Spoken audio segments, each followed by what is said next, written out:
लोहे वाली छड़ी को बाहर निकाल लेता है और अपने हाथों की पावर से उसकी शेप को चेंज करने लगता है। उस छड़ी को एक टेनिस रैकेट पे बदल देता है। अब तक हमने देखा मैश और उसके दोस्त डिवाइन मिशनरी के एग्जाम के पहले पड़ाव पर पहुंच जाते हैं और वहाँ हम देखते हैं मैश वहाँ अपने एक सीनियर मैक्स की मदद से की हासिल करने में कामयाब हो जाता है और हम देखते हैं 20 लोगों में से 12 लोगों को अगले पड़ाव के लिए सिलेक्ट कर लिया जाता है, जिसमें मैश और उसके दोस्त भी होते हैं। और तभी वो देखता है मैक्स को ल्यू यांग ने बहुत बुरी तरह मारा होता है और तब वो उसे लड़ाई के लिए चैलेंज कर देता है। और अब आगे तब हमें यहाँ बताया जाता है कि इस मैजिक की दुनिया में 13 पुरानी जादू की छड़ियाँ एग्जिस्ट करती है और वो उन्हें ही चुनती है जिनके अंदर बहुत सारा टैलेंट होता है और चुनने वालों पर अपनी कृपा दृष्टि बनाए रखती है। और इन सारी मैजिक छड़ियों को मास्टर केन्स कहा जाता है। तब हम यहाँ देखते हैं अगला लेवल टीम मैच होता है जिसमें मैश, डॉट और फिन एक ही टीम में होते हैं। और मैश और डॉट ने अपना क्रिस्टल तोड़ दिया होता है और अब उन्हें बस अपनी टीम को जिताने के लिए फिन के क्रिस्टल को बचाना होता है। और वो लोग दूसरे पड़ाव में अलग अलग जगह पर ट्रांसपोर्ट हो जाते हैं, जिस वजह से फिन बहुत ज्यादा परेशान हो रहा होता है। तब मैश और डॉट कहते हैं हमें जल्द से जल्द फिन को ढूंढना होगा, नहीं तो हम हार जाएंगे। तब यहाँ लैंस सोचता है मुझे पूरा यकीन है कि वो लोग इस टाइम बहुत बुरी हालत में होंगे। तब यहाँ फिन अपने क्रिस्टल को बचाते हुए धीरे धीरे आगे बढ़ रहा होता है और वो देखता है ल्यू यांग के सामने एक पर्सन गिड़गिड़ा रहा होता है और ल्यू यांग के शोल्डर पर एक नाइफ लगी होती है। तो ल्यू यांग कहता है हमारा जन्म डिसाइड करता है कि हम लोग कितने ऊपर जाएंगे और टैलेंट सभी में इक्वली नहीं बचता, तो इसलिए तुम्हें उस जिंदगी को जीना ही पड़ता है जिसके लिए तुम बने हो। समझ में आया वीकलिंग? और उसका क्रिस्टल तोड़ देता है। तो फिन सोचता है ये तो सच में बहुत खतरनाक आदमी है, मुझे इससे छुप जाना चाहिए। अब मुझे अपनी प्रेजेंस को आसपास की चीजों पे ढालना होगा। और तो वो अपने आप को दीवार समझने की कोशिश करने लगता है और तो वो थोड़ी देर बाद देखता है कि ल्यू यांग वहाँ से गायब हो चुका होता है, जिस वजह से वो राहत की सांस लेता है। और तभी ल्यू यांग उसके पीछे आ जाता है और कहता है आखिरकार तुम क्या कर रहे हो? मैं तो एक दीवार हूँ। और तब हम देखते हैं ल्यू यांग के पीछे एक स्टैचू आ जाती है। तब फिन उससे डरने लगता है और धीरे धीरे पीछे हटने लगता है। तब ल्यू यांग कहता है तुम फिन एम्स हो ना, जो कि बड़ी मुश्किल से यहाँ तक पहुँचा है। तब फिन सोचता है क्या मैं इतनी बुरी तरह फेमस हुआ हूँ? मैं तो कब से सोच रहा था कि तुम्हारा जैसा इंसान इस एकेडमी में कैसे आ गया। और फिर भी देखो तुम आज यहाँ डिवाइन मिशनरी कैंडिडेट एग्जाम में खड़े हो। क्या तुम्हारे भाई ने तुम्हारे यहाँ आने में मदद की है? मुझे तो तुम जैसे टैलेंटलेस लोगों को देखकर बहुत गुस्सा आता है। तो अब मुझे वो क्रिस्टल दे दो, क्योंकि वो तुम्हारे जैसों के लिए नहीं है। तो फिर सोचता है ये सब कुछ तो सच में बहुत डरावना है और इस क्रिस्टल में मैश का फ्यूचर बसा है, तो इसलिए मुझे इस क्रिस्टल को प्रोटेक्ट करना ही होगा। और तब वो जैसे ही अपनी छड़ी को निकालने लगता है तभी हम देखते हैं फिन के अंदर से खून निकलना स्टार्ट हो जाता है। तब उसे कुछ समझ नहीं आता। तब ल्यू यांग कहता है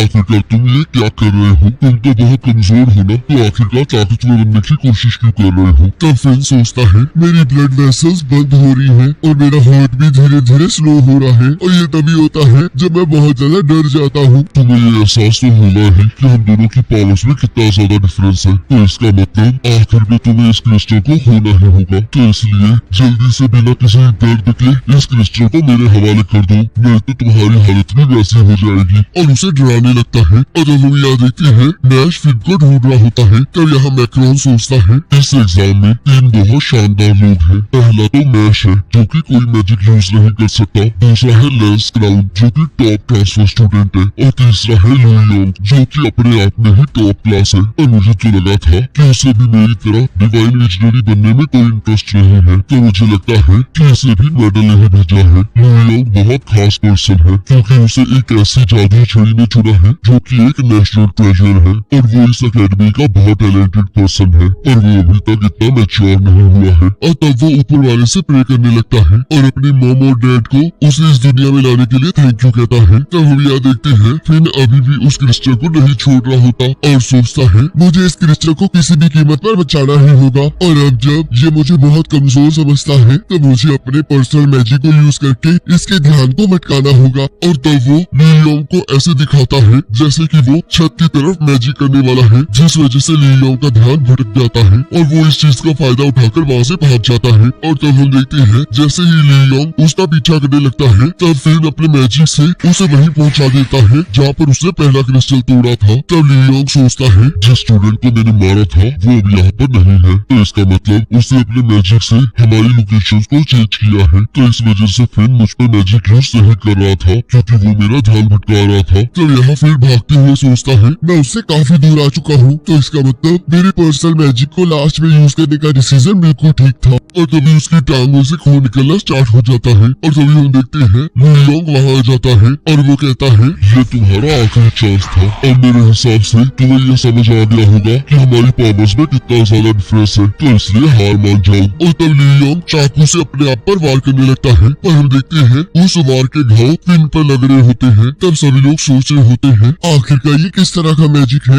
ये तो सच में बहुत खतरनाक होता जा रहा है। तो लुयोंग कहता है जल्दी से इसे मुझे दे दो, मैं इसे तुम्हें कभी नहीं दूंगा, चाहे मैं एक लूजर हूँ या फिर डरपोक हूँ, और मैं कभी भी अपने दोस्तों को नहीं छोड़ सकता। और उसके ऊपर अपने मैजिक से हमला करने लगता है। तो लुयोंग अपने मैजिक से फिन के पेट पर वार करता है और कहता है मुझे सबसे ज्यादा वो लोग इरिटेट करते हैं जो कि कमजोर होते हुए भी ऐसे एक्ट करते हैं जैसे कि वो बहुत ताकतवर है। तो चलो फिर मैं तुम्हें दिखाता हूँ कि तुम्हारे सारे एफर्ट्स बेकार थे। और तब वो अपने गले पर चाकू रख लेता है और तब हम देखते हैं जैसे ही वो अपने गले को धीरे धीरे काटने लगता है वैसे ही फिन का गला भी ऑटोमेटिकली कटने लगता है। पर फिन अभी भी हार मान नहीं रहा होता और तभी मैश लुयोंग का सिर पकड़कर उसे दीवार में पटक देता है और सिर को बचा लेता है और कहता है इसके एफर्ट्स बेकार नहीं थे क्योंकि अब मैं यहाँ आ चुका हूँ, तो फिर थैंक यू। और तब हम देखते हैं मैश से जो लुयोंग पर वार किया होता है उसकी वजह से उसी के सिर से खून निकलने लगता है। तो लुयोंग कहता है मुझे कभी भी पेन महसूस नहीं होता है क्योंकि मेरी छड़ी स्पेशल है। और तब मैश उसे लात मार कर कहता है आखिरकार तुम क्या बकवास कर रहे हो। पर तभी उसकी लात का इम्पैक्ट उसी पर आ जाता है। मेरा मैजिक मुझ पर आए हुए डैमेज को मेरे अपोनेंट पर रिफ्लेक्ट कर देता है, तो इसका मतलब अगर मैं हर्ट होता हूँ तो मेरा दुश्मन जख्मी होता है और मैं हील हो जाता हूँ। और अगर मैं दूसरे शब्दों में कहूँ तो मेरा दर्द मेरे छड़ी के द्वारा एब्जॉर्ब कर लिया जाता है और ये मैं खुद नहीं कर रहा हूँ,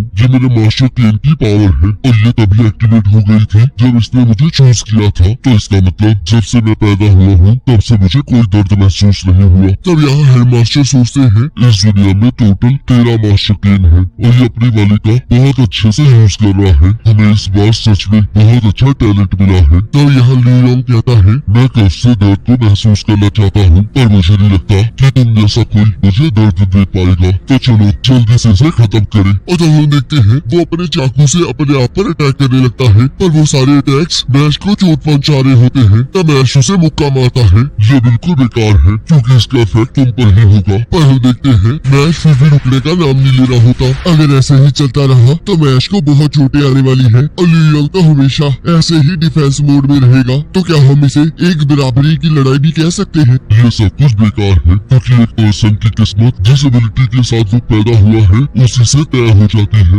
और जो तुम अभी कर रहे हो वो बस एक सेल्फ सेटिस्फेक्शन है जो कि पूरी तरह यूजलेस है। और ये सब कुछ फिन के लिए भी अप्लाई होता है। वो मिडिल स्कूल से ही यूजर था और उसे हमेशा उसके भाई से कंपेयर किया गया पर वो फिर भी कभी भी उसके करीब नहीं पहुंच पाया। उसके जैसे लोग तो यहाँ पर होना डिजर्व भी नहीं करते हैं क्योंकि वो तो एक क्रिस्टियन को भी नहीं बचा सकता और वो तो इतना कमजोर है कि दूसरों को उसे बचाना पड़ रहा है। तुम तो सच में एक बहुत बेकार आदमी हो। तुमने सही कहा क्योंकि समझदारी इसी में है कि तुम उस चीज को छोड़ दो जो तुम नहीं कर सकते और अपने ऊपर ध्यान देकर सोचो कि तुम क्या कर सकते हो। फिन के एक्शंस चाहे तुम्हारे लिए बेकार होंगे और चाहे वो तुम्हारे लिए एक बेकार पर्सन है पर फिर भी वो तुम्हारे आगे टिका रहा, चाहे वो जितना मर्जी डरा हुआ था। मेरा दोस्त उसके आगे खड़ा हुआ जो कि उससे बहुत ज्यादा ताकतवर था, तो इसलिए मैं तुम्हें उस पर हंसने नहीं दूंगा और ना ही उसकी बेइज्जती करने दूंगा। और तब हम देखते हैं मैश लगातार उस पर हमला करना स्टार्ट कर देता है। तब फिन सोचता है अगर ये ऐसे ही लगा रहा तो मैश ज्यादा देर नहीं टिक पाएगा। तो लुयोंग सोचता है तो ये मुझ पर इसलिए बार बार अटैक कर रहा है ताकि ये मेरी हीलिंग स्पीड से ज्यादा जल्दी मुझे डैमेज दे सके। मुझे तो इससे और ज्यादा की उम्मीद थी पर ये तो सच में बेकार निकला। और तभी वो देखता है उसकी गोडेस स्टैचू में क्रैक आ जाता है और वो सोचता है क्या सच में गोडेस स्टैचू की भी कोई लिमिट है? ये तो इम्पॉसिबल है और आज से पहले तो ऐसा कभी नहीं हुआ। और तब वो देखते हैं वो गोडेस स्टैचू चिल्लाने लगती है और मैश लुयोंग को मुक्का मारकर कहता है मैं तुमसे मिलियन टाइम्स ज्यादा स्ट्रॉन्ग हूँ। और क्या जब तुम ये रियलाइज कर लोगे तो फिन जैसे तुम्हारे सामने खड़ा रह पाया था वैसे तुम मेरे सामने खड़े रह पाओगे? क्या तुम उस तरह के दर्द को सह पाओगे? तो लुयोंग सोचता है आखिरकार ये किस तरह की मिट्टी का बना हुआ है और हंसते हुए कहता है ऐसा पहली बार हुआ है कि गोडेस स्टैचू को किसी ने तोड़ा पड़ा है और इससे ये और भी ज्यादा डिफेंसिव हो जाएगी और भी ज्यादा हमला करना स्टार्ट कर देगी। और तब हम देखते हैं वो स्टैचू अपनी श्रिंजेस से मैश पे हमला कर देती है पर मैश उसके हमले से बच रहा होता है। तब लियोंग मैश को रोकने के लिए बार बार उस पर वार कर रहा होता है और सोचता है किसने सोचा था कि ऐसा कोई ह्यूमन एग्जिस्ट भी करता है। और तब हम देखते हैं मैश अपनी लोहे वाली छड़ी को बाहर निकाल लेता है और अपने हाथों की पावर से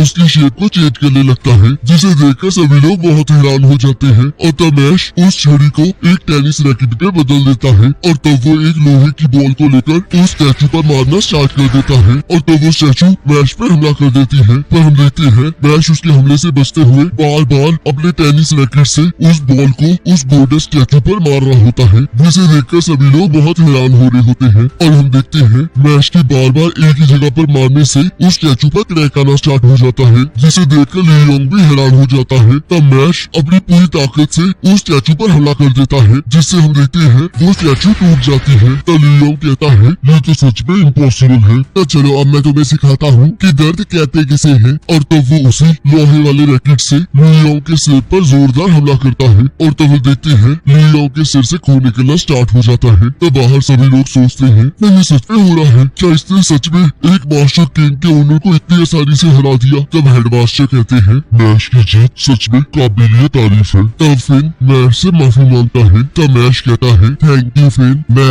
एक अनाड़ी हूँ और हमेशा लोगों को मुसीबत में डालता हूँ, पर अब मैं तुम्हारी वजह से सबके साथ इकट्ठे रह सकता हूँ, तो इसलिए थैंक यू। और यहाँ लियोंग सोचता है तो दर्द ऐसा होता है, मेरा खून तो रुक ही नहीं रहा और मेरा दर्द मेरी हर एक हार्ट बीट के साथ बढ़ रहा है, इसमें सच में बहुत दर्द हो रहा है। तो दर्द इतना ज्यादा डरावना होता है और फिर भी उसने किसी और के लिए इतना दर्द सहा, ये सच में बहुत कमाल का है और मुझसे वो बहुत ज्यादा ताकतवर है। और इसी के साथ एपिसोड खत्म हो जाता है और नेक्स्ट एपिसोड का लिंक आपकी स्क्रीन पर आ रहा होगा, उस पर क्लिक करके अगले एपिसोड को देख सकते हो।